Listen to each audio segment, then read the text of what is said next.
야당의 금투세 추진의 배후에는 사모펀드가 있다라는 의혹이 일파만파 퍼지면서 모든 투자들의 민심은 금투세 폐지를 원하게 되었습니다. 사모펀드의 존재가 게임 체인지였다라고 생각합니다. 금투세에 대한 여론이 너무 안 좋다 보니까 처음에는 분위기 파악을 못하다가 그저께 민주당의 금투세 토론이 있었고요. 지금은 금투세 유예로 방향을 잡은 듯합니다. 민주당이 일부 후퇴를 한 것은 알지만 문제는 투자자들은 유예를 원하지 않습니다.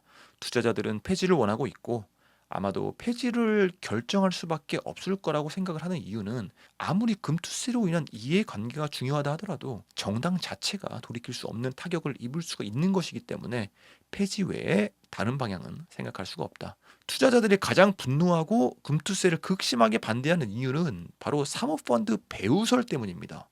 사모펀드 의혹에 대해서 끊임없이 해명을 요구하고 있고 여러 번의 토론과 해명이 있었지만 정작 사모펀드의 존재나 배우설에 대해서는 언급조차 하지 않고 있는 상황입니다.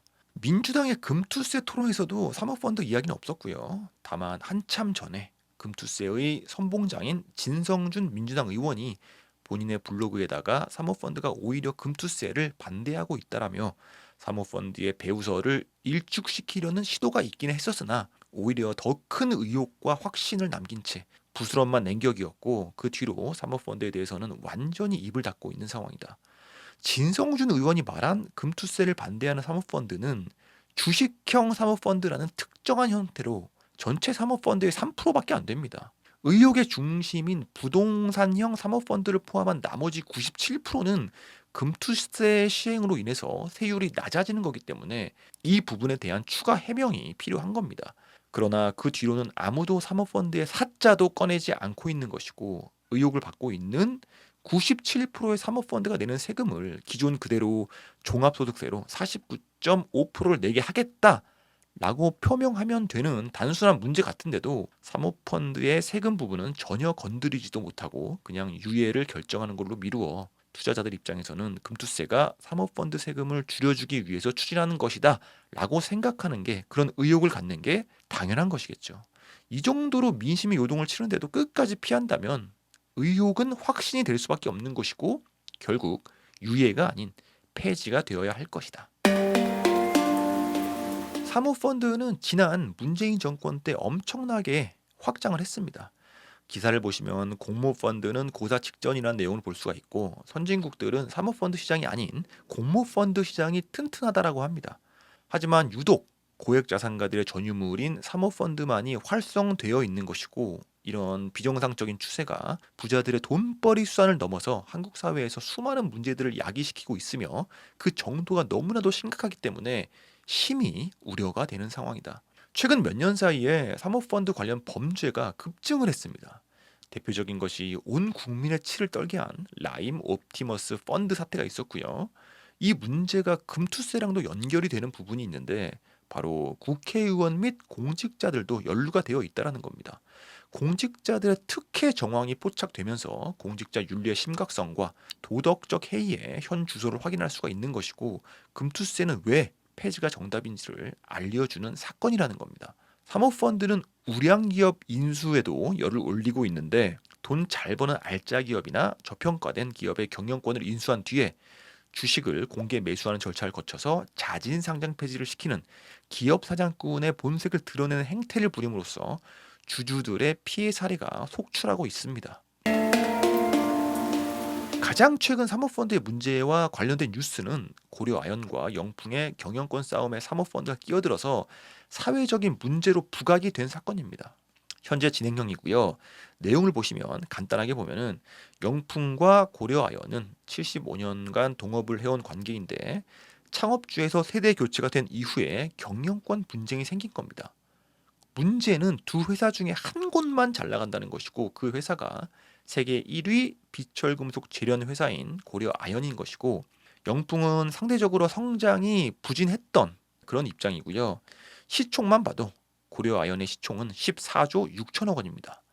영풍은 그룹사 다 합쳐가지고 시총이 1조 원 수준인데 영풍이 고려아연에 대한 보유 지분을 무기로 사모펀드랑 손을 잡고 잘 나가는 고려아연의 경영권을 인수를 하려고 한다라는 내용이고 중요한 것은 경영을 못해서 성장도 못한 회사가 사모펀드라는 기업 사냥꾼을 끌어들여서 적대적 인수합병을 시도하고 앉아 있다라는 겁니다. 가장 큰 우려는 사모펀드가 회사를 장악을 해버리면은 국가의 소중한 자산의 가치가 훼손될 수가 있다라는 것인데, 이런 국부가 더 나아가서는 외국 기업에 팔릴 수도 있다라는 거죠. 사모펀드는 애초에 기업을 팔아서 이익을 남기는 목적 달성 외에는 피도 눈물도 없는 것이 그들의 본색이기 때문에, 행여 중국의 세계 1위 비철금속 제련 회사 고려 아연이 넘어간다면 국가적인 손해로 이어질 수가 있다는 건데, 이런 이유로 국가적인 차원에서 사모펀드의 무분별한 종이장사는 견제를 해야만 한다. 그래서 사모펀드랑 정치권과의 결탁은 온 국민이 예민하게 모니터링을 해야만 한다는 겁니다. 또 다른 기사를 보겠습니다. 사모펀드 시대의 도래를 알리는 상징적인 내용이라고 볼 수가 있고, 대한민국 상장사의 최대 주주의 비중 변화에서 사모펀드의 비중이 빠른 속도로 올라가고 있다고 합니다. 수많은 회사들의 대주주가 사모펀드로 손바뀜을 하고 있다는 것이고, 고려 아연의 케이스도 마찬가지인 거죠. 사모펀드의 인수 후 자진 상장 폐지 사건에서도 알 수 있듯이, 사모펀드는 이 자본의 규모가 계속 확장하는 중이기 때문에 자본력을 바탕으로 기업들을 인수할 수 있는 자본적인 여력이 넘친다라는 것이고, 사모펀드는 기업을 인수한 후에 사업적으로 더 튼튼하고 좋은 회사로 키우기보다는 더 큰 이익이 남게 팔아서 고액의 인센티브를 취득하는 것이 주 목적이기 때문에 좋은 회사가 망가지는 경우가 충분히 일어날 수 있다는 겁니다. 한마디로 사업성이 악화될 우려가 있다는 것이고, 더 나아가서 고려 아연처럼 한국의 주요 산업의 부실로 연결이 될 수도 있다라는 사실을 간과해서는 안 된다. 중국 자본이 거액의 돈만 제시한다면 사모펀드는 큰 이익과 인센티브를 위해서 국부 유출도 충분히 결정할 수 있는 겁니다. 기사를 보면은 국내 상장사의 최대 주주 10명 중에 6명은 여전히 오너 1세대가 경영을 하고 있는 중이고, 같은 기간 사모펀드가 최대 주주인 상장사는 2배 이상으로 늘었다고 합니다. 최대 주주가 사모펀드인 상장사는 2014년 말 21곳에서 올해 8월 58곳으로 37곳이나 늘었다. 현재 사모펀드가 최대 주주로 있는 주요 상장사는 한온시스템, 한샘, 롯데손해보험, 커넥트웨이브, 하나투어, 락앤락, 남양유업, SK증권, STX 등이라고 합니다. 사모펀드가 개입을 해서 경영권을 가져오는 과정에서 법정 분쟁과 투자자들의 피해는 필연적이고요. 당연히 사모펀드가 손해보는 쪽은 아니겠죠. 고려 아연의 경우처럼 경영권 분쟁 중에 불리한 입장 측에서 사모펀드를 끌어들여 와서 결국 사모펀드가 회사를 지배하게 되는 이제 그런 그림도 있는 겁니다. 남양유업도 사모펀드 한행컴퍼니의 스펙 기업인 한행코 19호가 지분 52.63%를 소유하며 최대의 주주로 등극을 했으며, 이 과정에서 홍원식 전 남양유업 회장이 한행컴퍼니와 법정 다툼을 벌이기도 했다. 어떤 회사가 논란이 생기면은 그 위기를 틈타서 사모펀드가 창업주를 몰아낸 그런 그림입니다. 가치가 있는 기업이 내부적으로 위기가 오면은 그 뒤에는 사모펀드가 먹잇감을 바라보듯이 기다리고 있는 것이 아닌가.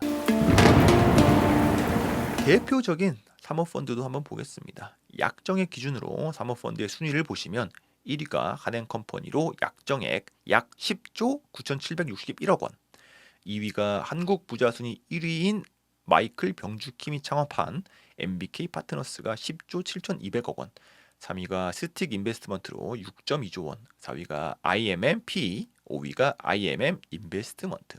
15위까지 한번 훑어보면은 한 번쯤은 들어본 적 있는 사모펀드들을 볼 수가 있습니다.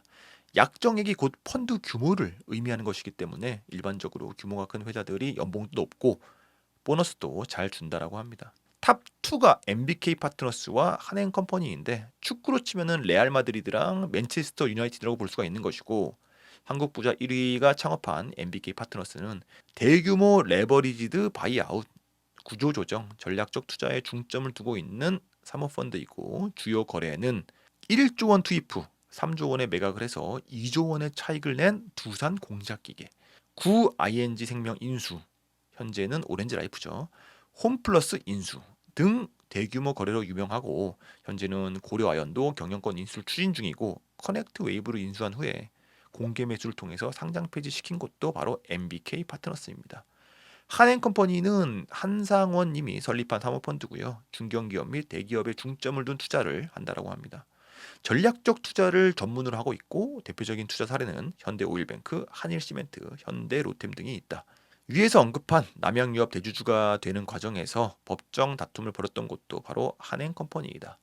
오늘은 한국 사회에서 사모펀드가 어떻게 입지가 변하고 있고 산업과 기업의 중요한 존재로 성장을 하고 있는지, 그리고 국가적인 차원에서 경계를 해야 되는 부분은 무엇인지를 간단하게 알아보았습니다. 사모펀드는 앞으로도 계속 좀 더 다루도록 하겠습니다. 오늘도 도움이 있었다면 구독과 좋아요 부탁드립니다. 감사합니다.